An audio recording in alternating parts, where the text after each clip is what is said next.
agree with the no. This is a great start. Oh, great. There it is. It is. You knew HDMI. All right, we're good? We're good? All right, so Shabbat Shalom. All right, thank you for coming. Shabbat Shalom. So this portion is a double portion. We have a lot of those. Okay, this is Nitzavim and Vaielej. This is Deuteronomy 29:9 to 31:30. Nitzavim means standing, or like Raquel said, means like to present yourself. Okay, and Vaielej is he went. Okay, we'll start with the blessing. Blessed Adonai who is blessed. Blessed is Adonai who is blessed now and forever. Blessed are you, Adonai, our God, sovereign of the universe, who has chosen us from among the peoples and given us the Torah. Blessed are you, Adonai, who gives the Torah. So, let's review last week. Do y'all remember last week? I know you remember the book it. I got it. The stones were to come. Oh, okay. Okay, so what were standing stones common for in the ancient Near East? For why the person died. Commemorating, sure. And it's about the commandments too. And covenant then legal. The reason Yeshua still want to, there was something about calling, like something about what he said that witnesses. You have to watch. Right. That was from Joshua. Okay. And like, eyes were done. Oh, wait. Well, you answered the first one. Thank you. Okay. Well, let someone else answer the second one. Tithes were done blank and triannually. Once a year, so annually. Okay, good. What were the four functions of standing stones? Ooh. Yeah, go ahead. The commandments. Okay, so legal. Legal. Yes, commemorating. Legal reasons why the person is dead and why they are buried there. Okay. Because today in the United States, when you bury somebody, you don't put why they were buried. No. But at least in the military funerals, you do. But when a normal person died, you put the date. We still have that, right, with the tombstone? And what kind of person they were. Some people might write, oh, he was a good person, or he was blah, blah, blah, blah. They did that. That'd be awkward if they said, this guy was horrible, right? Oh, that would be bad. So, Deuteronomy is written as a blank. Legal document, I'll accept that. Royal treaty is what I had in mind, but that also works.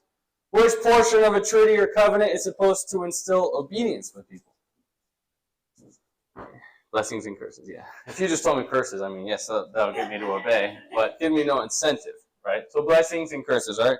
These are the answers. Yes, standing stones were very common in the ancient Near East. Tithes were done annually and triannually. Legal, memorial, which is kind of what you would have had with a tombstone. Commemorative and cultic. Cultic with regards to how Canaan did a lot of their rites, the rituals. They would have a lot of stones. Okay. Royal treaty and blessings and curses. All right, good job. I want to talk about things that we would need to know to read the portion. Not necessarily for today specifically, but for the portion as a whole. All right, so that's going to be this right here. Deuteronomy, I have more. Okay, I didn't make up a whole page for two things. All right, Deuteronomy is a covenant. We established that, yes, last week.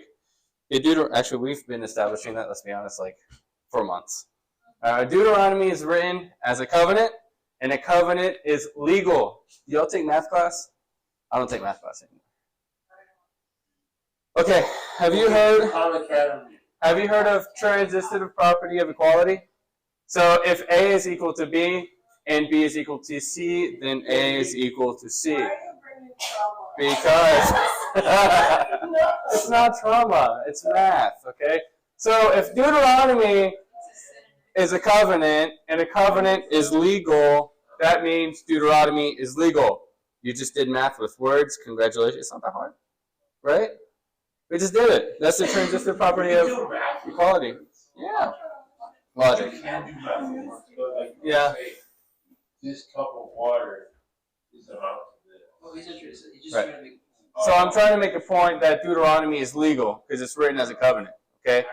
So whenever you read Deuteronomy, from which context do you need to read it from? That's not context. Covenantal context, legal context. Its words are binding. Okay, it's not just willy-nilly. Okay. All right, so the rest, yes. So Deuteronomy is a legal document. God's covenant is for everybody. Okay. Don't limit yourself.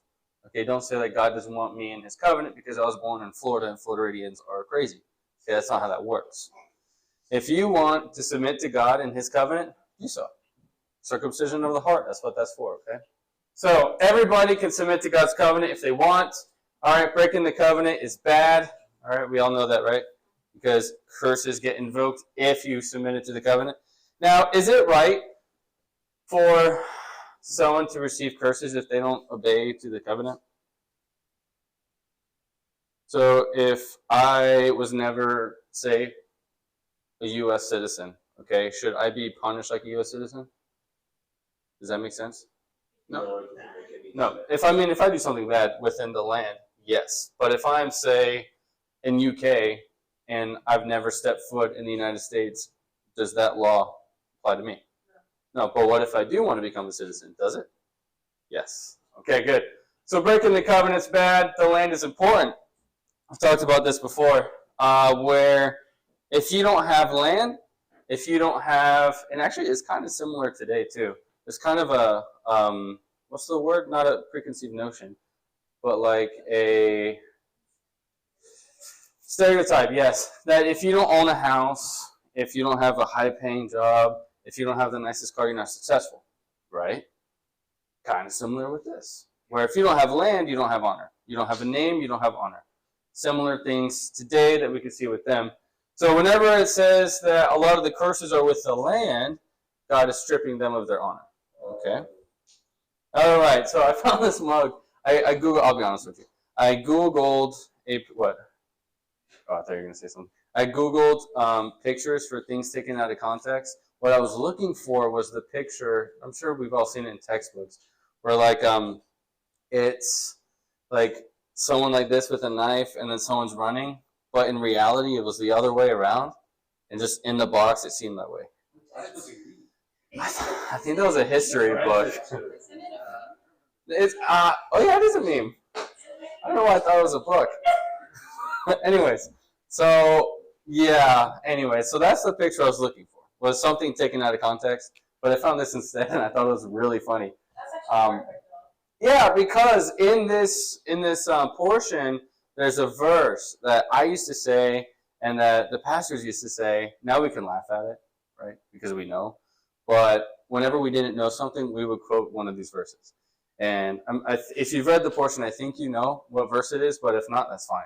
We'll cover it, okay? So I can do all things through a verse taken out of context.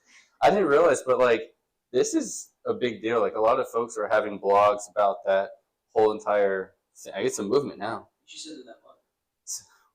Well, they made the mug. Wait, who made this? Oh, I forgot to put the source. It's Etsy. Oh, Yeah. Sorry.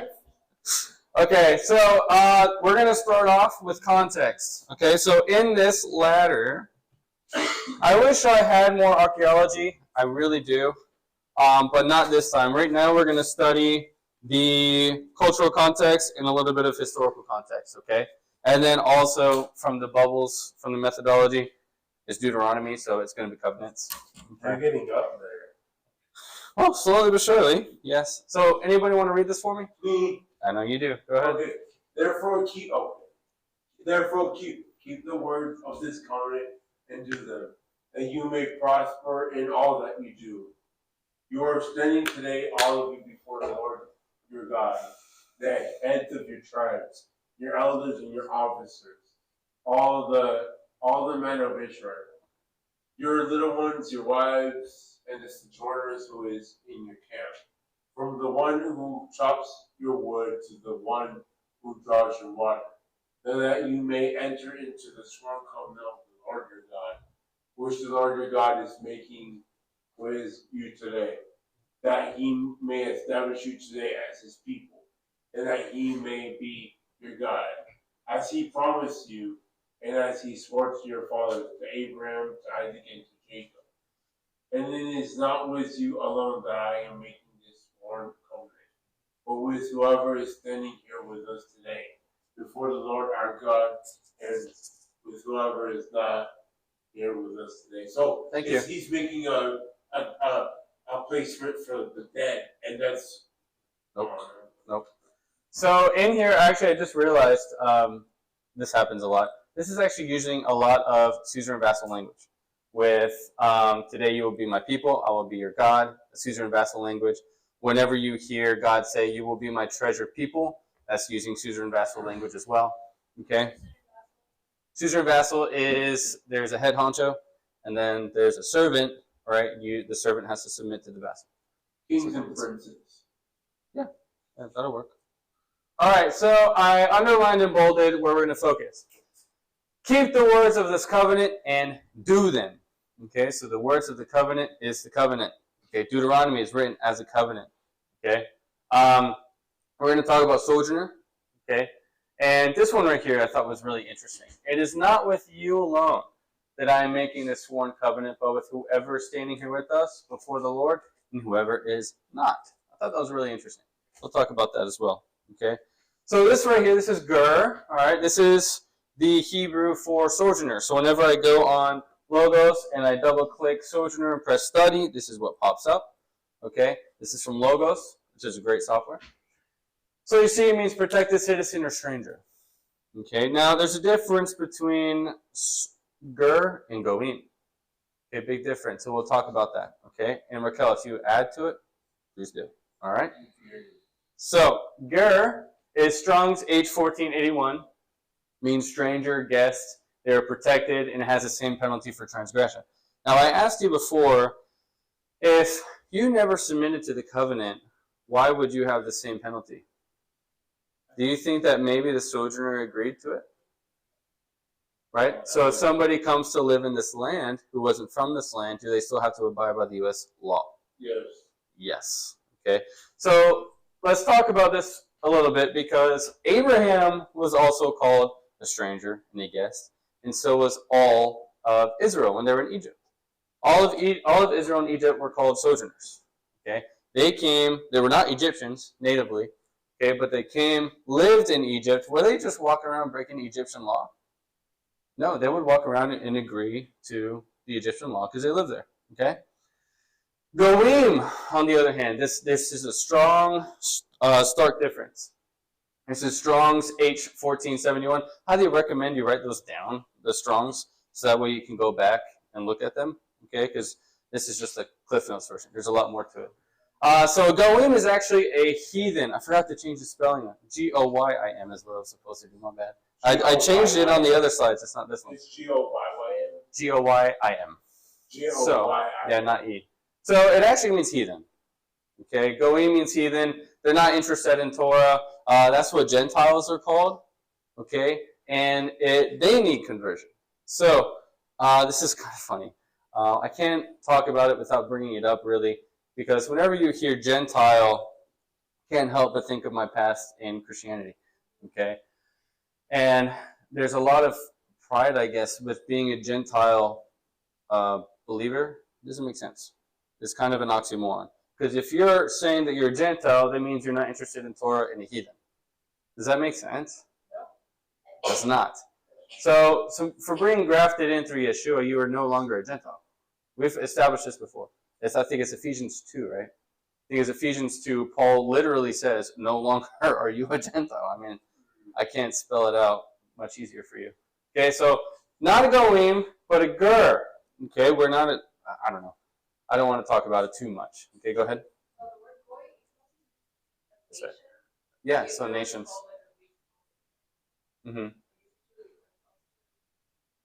Thank you.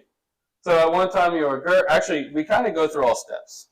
You can say that a ger is like, here in the U.S. we have residents. Exactly. You don't have to ever apply to be a citizen. As long as you're a resident, you have the same rights. There's certain limitations that you can't do, just like exactly. a sojourner. So we've kind of gone through all of these. I started as a Goim, then I was a ger, okay? And then through circumcision of the heart and as a man, physical, you have an Israelite, okay? So you kind of go through all of these things, okay? Because a stranger and a sojourner cannot partake in Passover, okay? Because they have to be circumcised, okay? All right, so please write down Strong's H1481 and Strong's 1471. That way you can do your own research on them if you want to. Okay, this is from Blue Letter Bible. Okay, these are what they say. So gur is to turn aside from the road, to sojourn as a guest, to shrink, to fear, also to gather for hostility as being afraid, to abide, assemble, to dwell, to fear, to gather. Okay, so stand in awe. So it's kind of like a people. I guess the best way for me to remember it is like whenever people are leaving from a war and they're trying to go somewhere, it's kind of like they're sojourning into a land that's not their own. Okay, but they would have to submit to the laws of where they're going. Okay, and the goyim, on the other hand, this is, I didn't make this up, this is from Blue Letter Bible. Apparently from the same root as H1465, I think that's what you were talking about, goy. A foreign nation, hence a Gentile, also a troop of animals or a flight of locusts, Gentile, heathen, nation, people. I don't know about you, but I don't want to be compared to a flight of locusts. Do you? Do I want to call myself a flight of locusts? I do not. Okay? So this is a stark contrast between gur and goyim when talking about that. A sojourner is not a goyim. Okay? It's somebody taking refuge in Israel, in the land. Okay? All right. So gur is equal to stranger or sojourner. Goyim is a Gentile, foreign, or heathen. Goyim are not interested in Torah. However, a gur is. Okay? They're different. So a gur is not goyim. We've established this before. There should be more of a review from a couple portions ago. I forget which one. I don't recall. But I brought up Ephesians 2 for sure. So, who can submit to the Torah? Let's talk about that. Okay, so on the bottom, it says, it's not with you alone that I am making the sworn covenant, but who is standing here today, and also who is not. But we also see that the sojourner, I'll talk about it later, actually gets the same penalty for breaking the covenant, because they would have to agree to it. Okay, let's talk about Caleb. Do you remember Caleb? From, I think, Numbers 35? I have it written down. So, disciplinary preaching. Disciplinary? Okay, let's talk about Caleb. This is from Wikipedia. I know it's not reliable, but it actually checks out this time. Okay, so Caleb the spy is the son of Jephunneh. Jephunneh is called a Kenizzite. Kenizzites are mentioned briefly in Genesis 13. Okay, the Kenizzites are listed as one of the nations associated with the land of Canaan. All right, so Kenizzites are actually also Canaanites. Remember that Canaan is a large area with different groups of people. Okay, and they're all umbrella term Canaanites. Okay, so was Caleb a thoroughbred Israelite? He was not. He was actually a Gentile. Okay, he was a goyim. Okay, that's what he was. And then we see that he actually came back. Well, he didn't come back. You can't really come back. You were never in it. But he grafted himself into Israel and was the head of the tribe of Judah.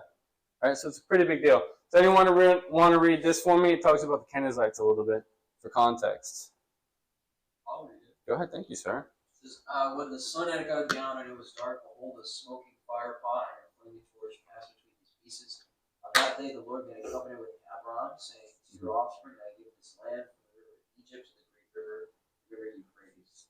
Land of the Kenites, the Kenizzites, the Ammonites, the Hittites, the Perizzites, the Raphi, the Amorites, the Canaanites, the Girgashites, and the Jebusites. Yeah, so all the ites. Okay, but you'll notice that Kenizzites are in there. They're only briefly mentioned. Okay, but what does briefly mean? Shortly. All right, they're not really mentioned much after this. Are Kenizzites giants? No. I think that was the Moabites. I could be wrong. I'll have to do research on that one. Amalekites? I forgot. Amalekites? Okay. I knew it started with an M. Moabites or that. So Caleb was one of the 12 spies that went out to scout the land. Okay, how many gave a good report of the land? Do y'all remember? 2. Okay, how many give a bad report? 10. All right, so he represented the tribe of Judah. That's a big deal. Okay, supported the land with only one other person, which was Joshua, but 10 other spies did not support, and you can find this in Numbers 13 and 14. Okay, so Caleb was a pretty big deal. Okay, go ahead. Edomites. Yeah, so yeah. Yep. All right. So anybody, we see if Caleb from was a Kenizzite from Canaan, okay, and Israel was instructed to destroy them. He grafted himself into Israel. Do you think Caleb submitted to the Torah? Yes. Okay, and he led the tribe of Judah in scouting out the land. So that's a big deal. It's a big honor. Okay, and he supported it as well, which is kind of interesting. You have somebody who's not a native Israelite, grafted himself, was a leader of a whole tribe, and he supported the land, and really nobody else did except for Joshua.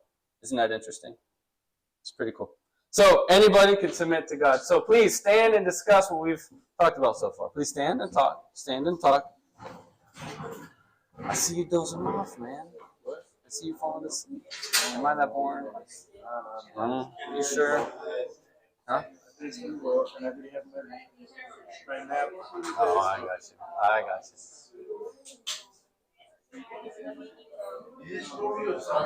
Is that temperature better? It's not killing you? Okay. All right, good.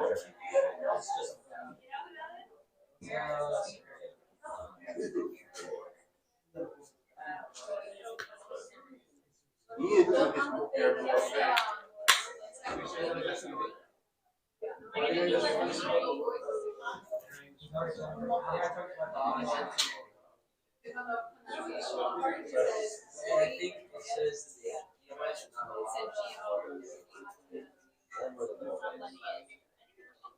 Moabites for sure. What about the Azakites? No, We'll talk about it later. Yeah, we can talk about it later. because there were giants there too. There were Amalekites. Alrighty, let's come back to it. Let's go ahead and come back. Have a seat, have a seat.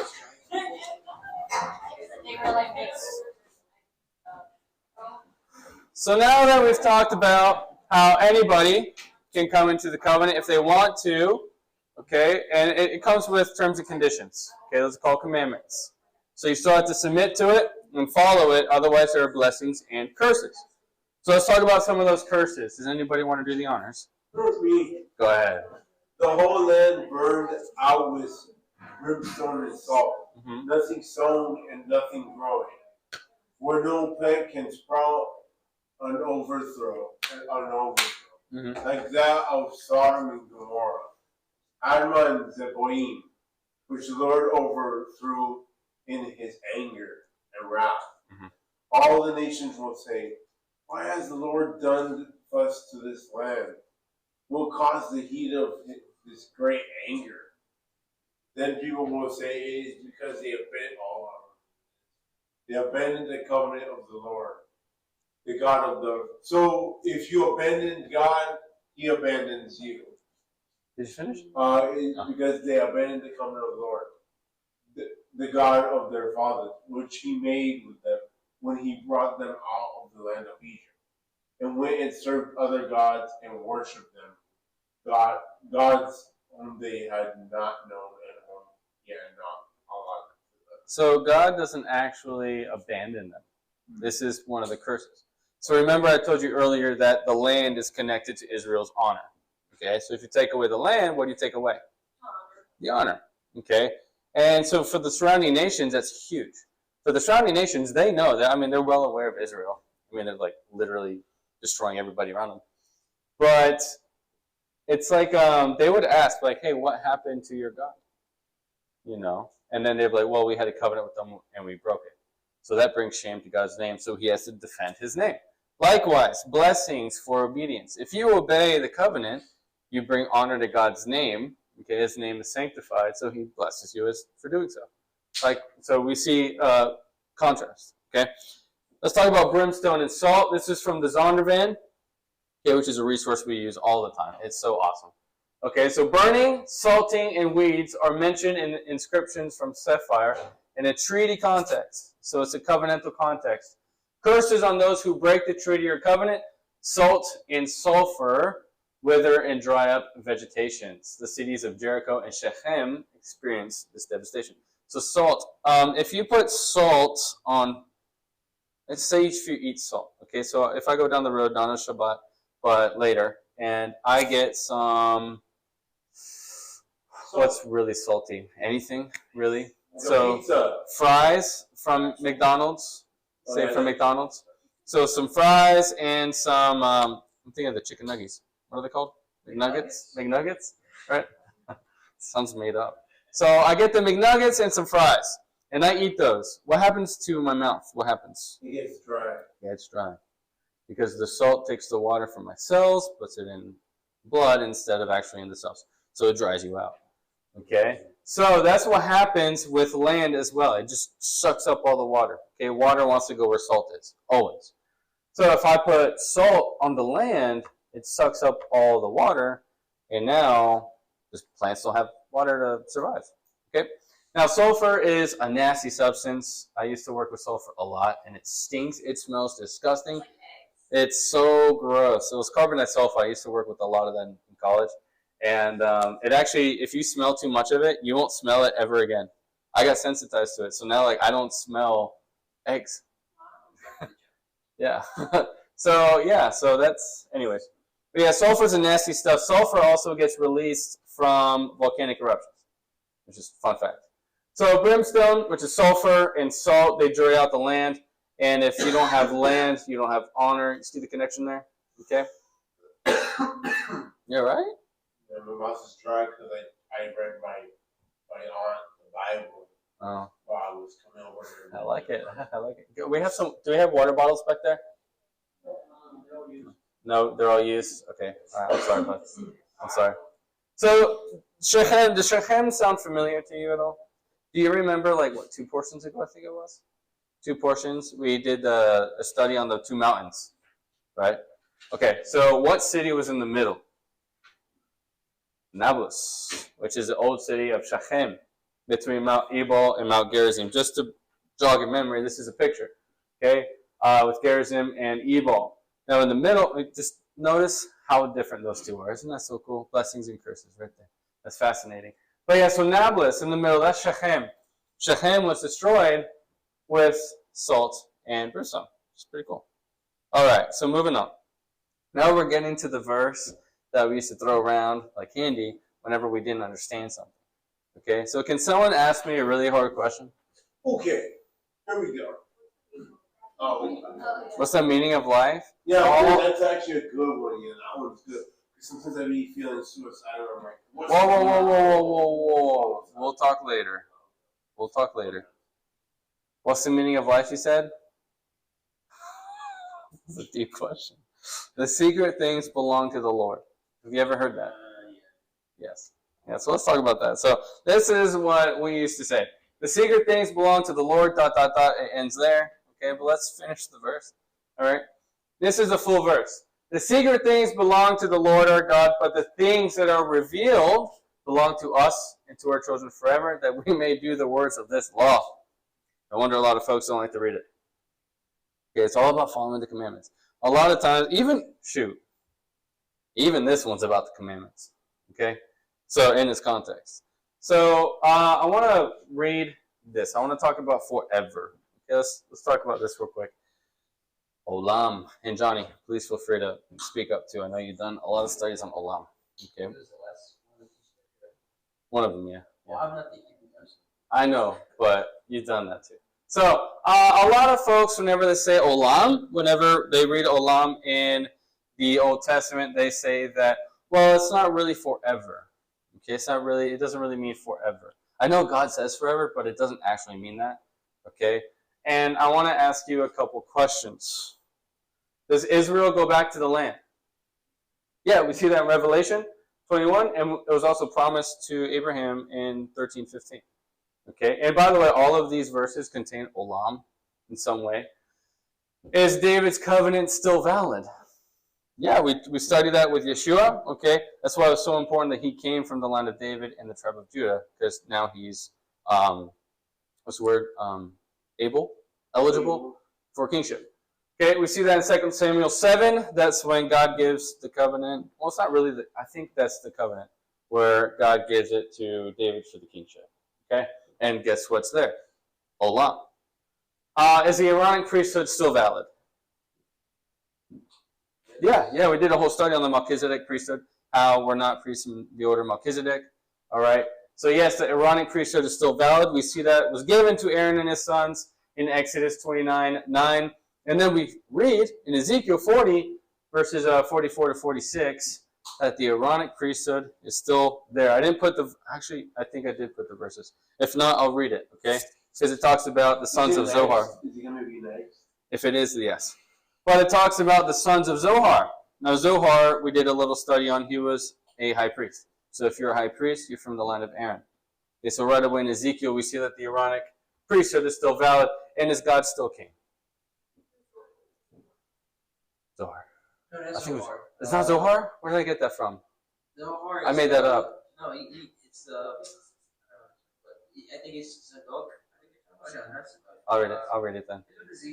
It says, is Zohar the thing in the arcades? No, where you put the thing in? Jewish. Right, yeah, is that Zohar? Zotar.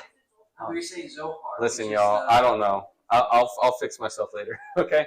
So a lot of folks, whenever they see Olam, they say it's not valid because God's not king anymore. Exactly. Right. Exactly. So we'll talk about this. Okay. According to Ezekiel 15:18, God's always king. Right. But that's whenever you take out of context of which throne Yeshua sits on. Okay. Because if you say that Yeshua sits on God's throne, that's an issue. Number 4 is supposed to be Ezekiel, but it's X as an example. In Exodus 15:18, it says that God is always king. God's kingdom is forever. No, we did talk about Ezekiel when I completely butchered the guy's name. So the answer is yes to all of them, okay?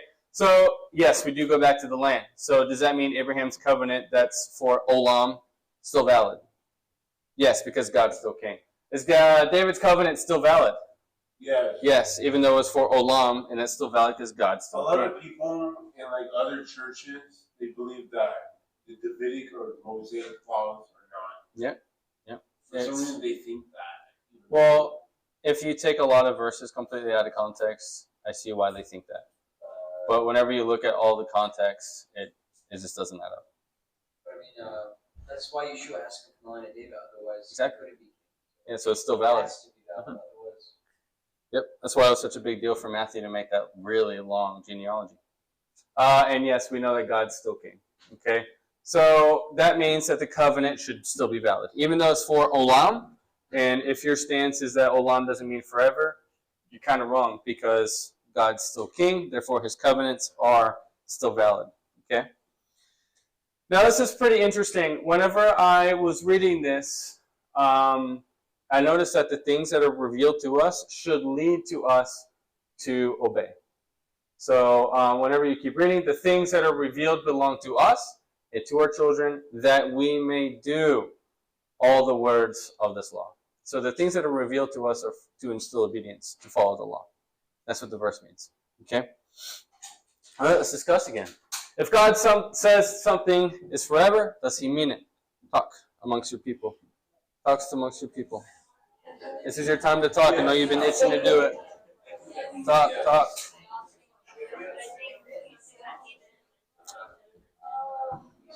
You could have just said it instead.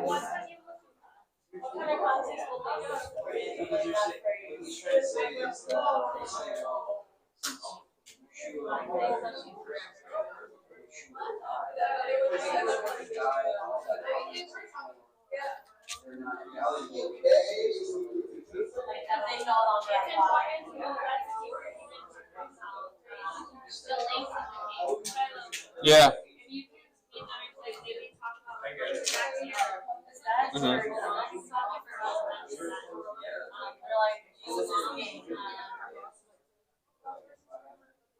You know that Olam means like the length of the king's lifetime. But the argument that the Christians make is this: Jesus was God in the same verse. I didn't say that. Oh, I just continued like I thought I said it then. Okay, I'll say that. Okay, gotcha. All right. Sorry. I don't know how to do that. You are. No, but it's easy.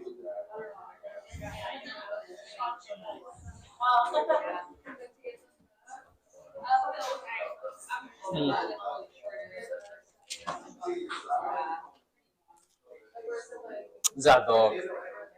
Yes, I don't know where I got Zohar. Zohar's the Jewish book. Zohar. Oh my God. It's an extra biblical book. Mm-hmm. It's like the Talmud. Gotcha.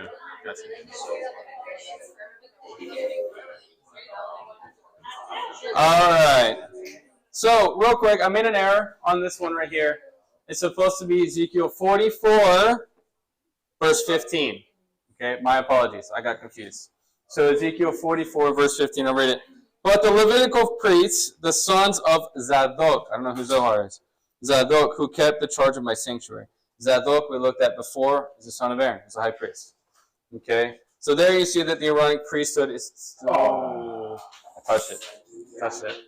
It is still valid. Now, back to Olam. Thank you, they asked me to go back.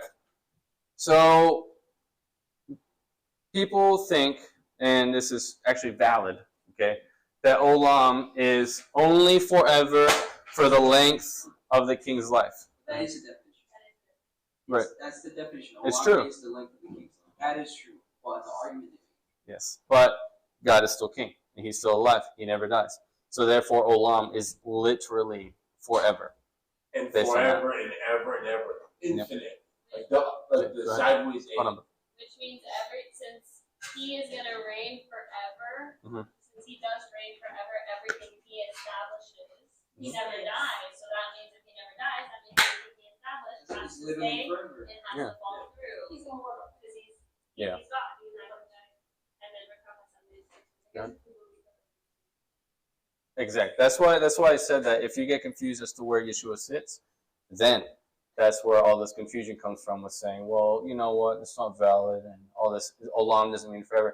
But if you look at which throne Yeshua sits on, it tells you it's the right hand of the Father, which is David's throne, not God's throne.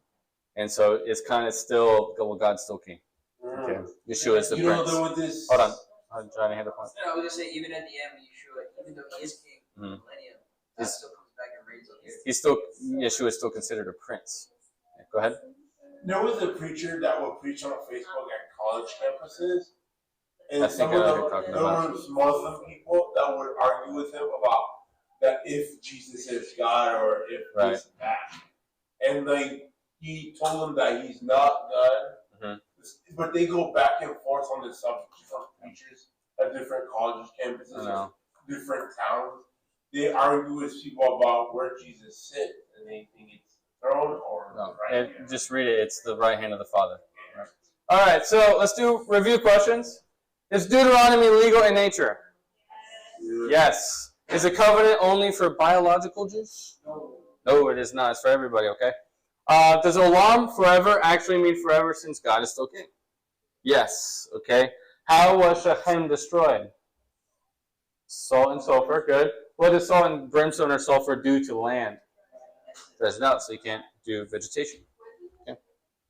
I don't know. I don't remember. Let's look into that. Yeah. So it is near. Now, this is really cool. This is more of the cultural context area. When we talk about Gilgamesh, and he wanted to find the secret to life.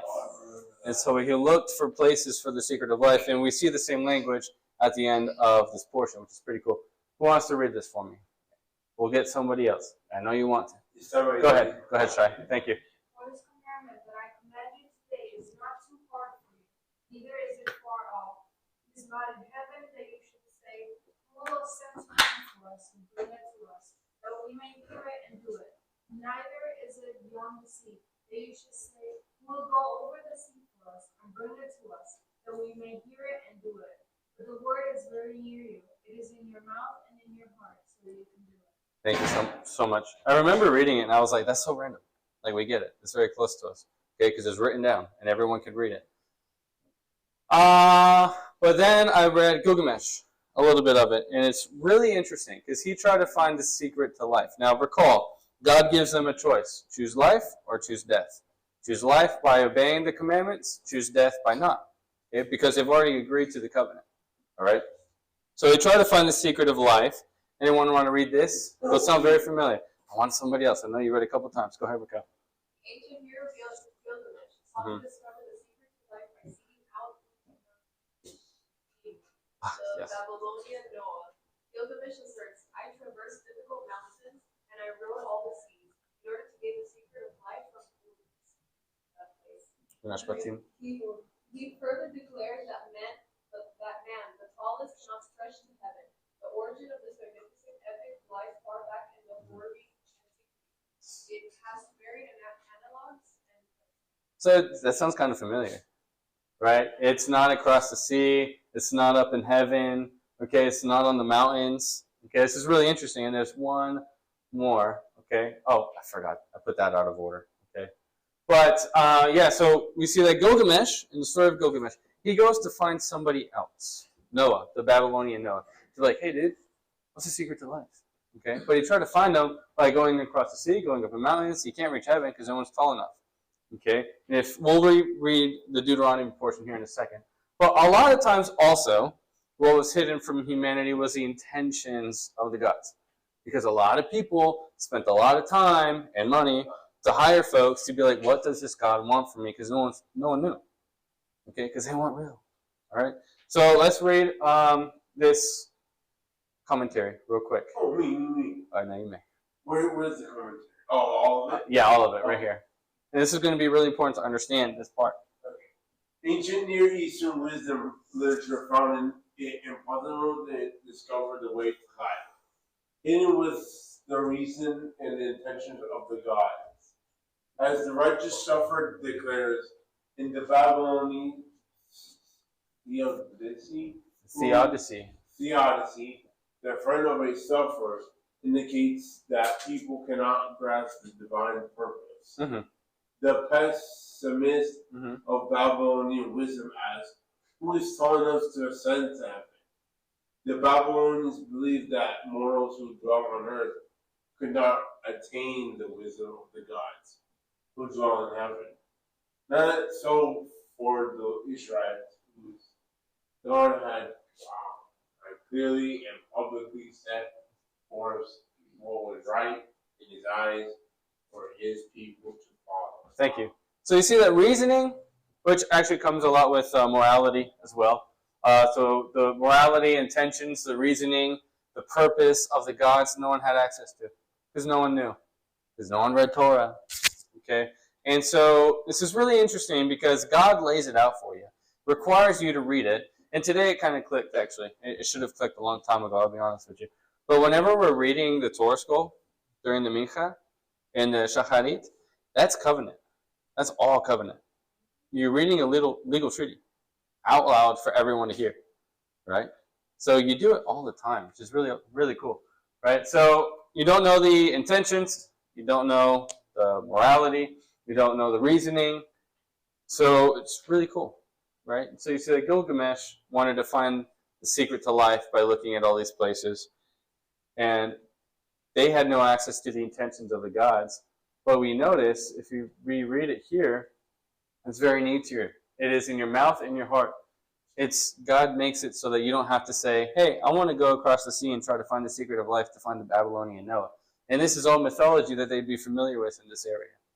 Okay? So I want you to ask yourselves, amongst yourselves, what is God's intention for us? He makes it known. So what is it? Anybody?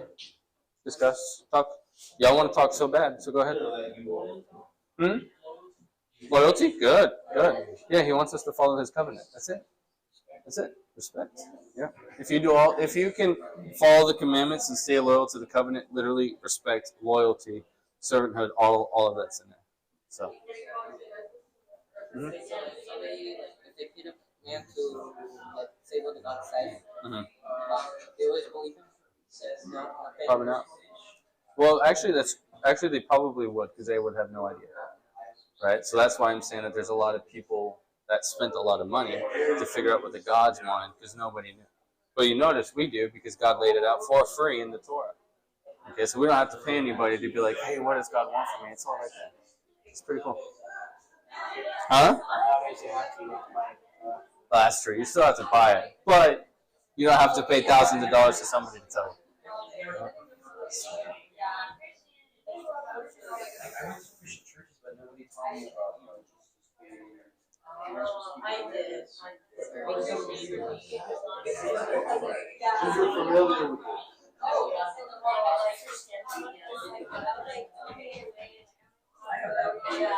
Alrighty. So come back real quick. I'm like, oh, we're going to follow those examples. So I think I heard it. It was all really good, right? I remember being in college and I asked myself, I don't know what God wants from me. I don't know what He wants me to do. I don't know where He wants me to go. Does He tell you exactly what He wants you to do? And He lays it out. I tried to find it in careers. I tried to find it in school. I tried to find it with friends. I tried to find it in pastors and prophets and apostles and all this stuff. And I had no answer because they, a lot of times, unfortunately, also talked and spoke contrary to what Torah says. And so what's interesting, though, is I brought up a good point, that they would have to pay somebody back then because nobody knew the wisdom of the gods. No one knew their intentions. They would have to pay so much money for some guy who's probably crazy and tell them what the gods wanted. That's such a good business.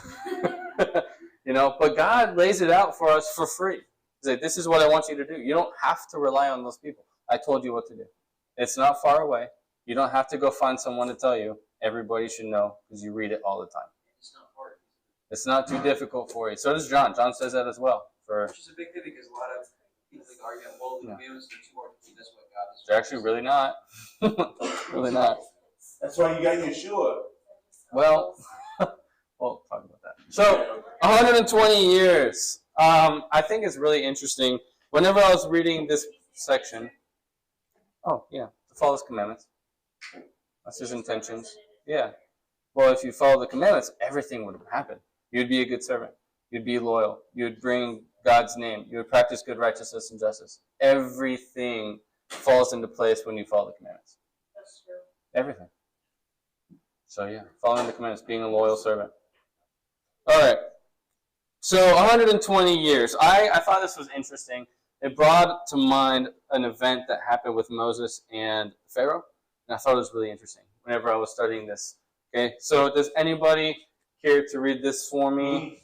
Somebody else. I know you like to read it, and I'm glad. Go ahead. So Moses continued to speak these words to all Israel, and he said to them, I am 120 years old today. I am no longer able to go out and come in. The Lord has said to me, you should not go over this Jordan. The Lord your God Himself will go over before you. He will destroy these nations before you, that you shall dispose of them, and Joshua will go over at your head, as the Lord has spoken. And the Lord will do to them as He did to Sihon and Og, the kings of the Amorites, and to their land, when He destroyed them. And the Lord will give them over to you, and you shall do them according to the whole commandment that I have commanded you. Be strong and courageous. Do not fear or be in Dread of them. For as the Lord your God who goes with you, He will not leave you or forsake you. You know, it's interesting. Moses died on his birthday. That's so sad. Unfortunate, right? Well, let's talk about it. It's actually really awesome because he fulfilled the length of days set in the Bible. And we'll talk about why that's important. Okay, so let's talk about 120 years old. Yes, unfortunately, he did die on his birthday. It's not a good birthday present. Well, let's talk about why it is. So, according to the Zondervan, again, okay, old age was a blessing. Old age was a blessing from the gods. Okay, so whenever I was reading this, I remembered why in the Bible, in Exodus, it tells you how old Moses was when he went to go talk to Pharaoh. Okay, so old age was blessing from the gods. Okay, the age of 110 represented a fulfilled life in Egypt, okay, which is pretty big deal considering they came from Egypt. So 110 years is a fulfilled life in Egypt. Ramses II lived to be about 90. Okay, was Ramses II, I forget which one, is the popular pharaoh for the time of Moses? Yes. It's that one?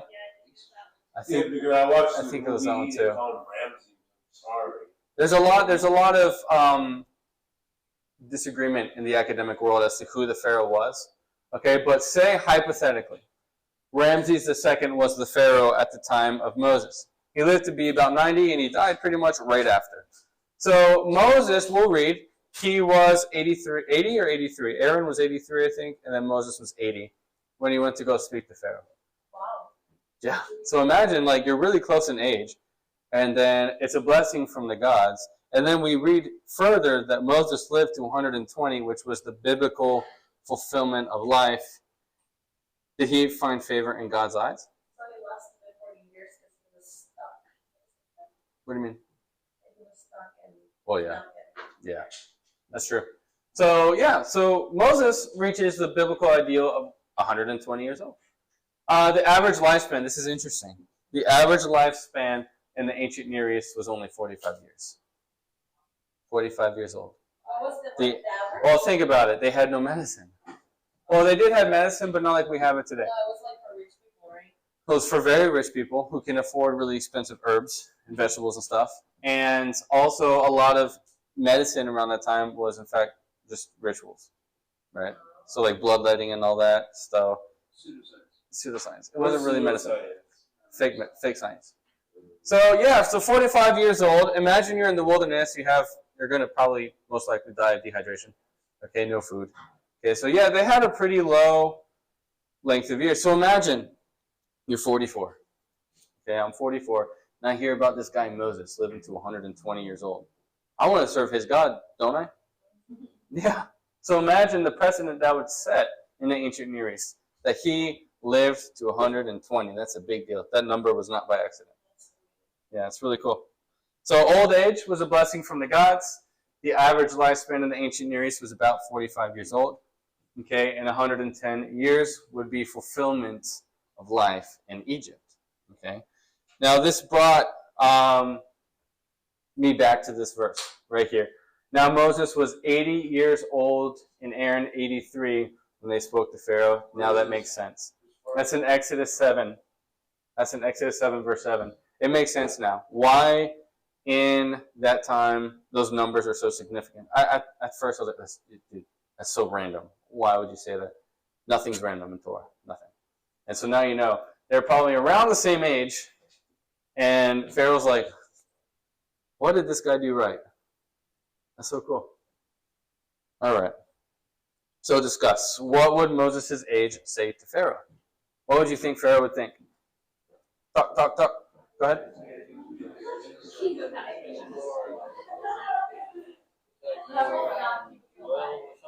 Right.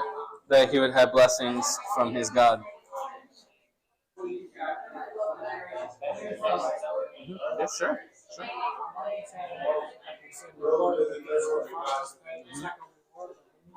Yeah. Exactly. Yeah. That's your point.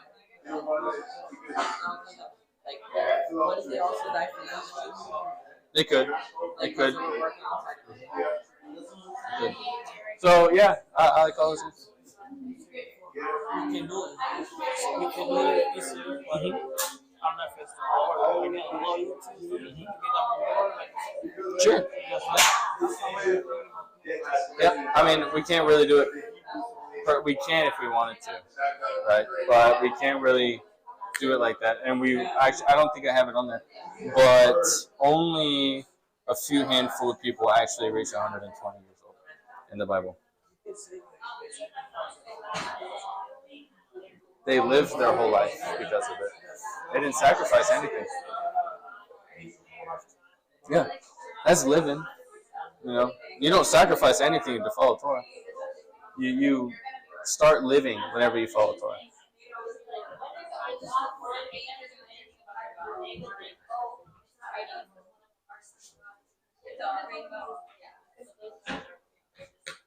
Okay. I want to hear some ideas. What would that say to Pharaoh? They would say that their God is right and our gods are wrong. That's a good point. Shai? That he's what? Favored by God? Good. Other ones? Those are pretty much it. But yeah, that would be it. That he would, if you're the same age, I would be like, okay, maybe you're onto something. Right? Understanding that that's blessings from the gods in that ancient world. Let's review. What was Gilgamesh looking for? The secret tree of life. Good. Where did Gilgamesh go looking? He went looking for the Babylonian oath. But how? Seas, mountains, heaven. Good. The blank of the gods were hidden from humanity. Will, intentions. Good. Blank, blank was seen as a blessing from the gods. Life, Old age. Good, good.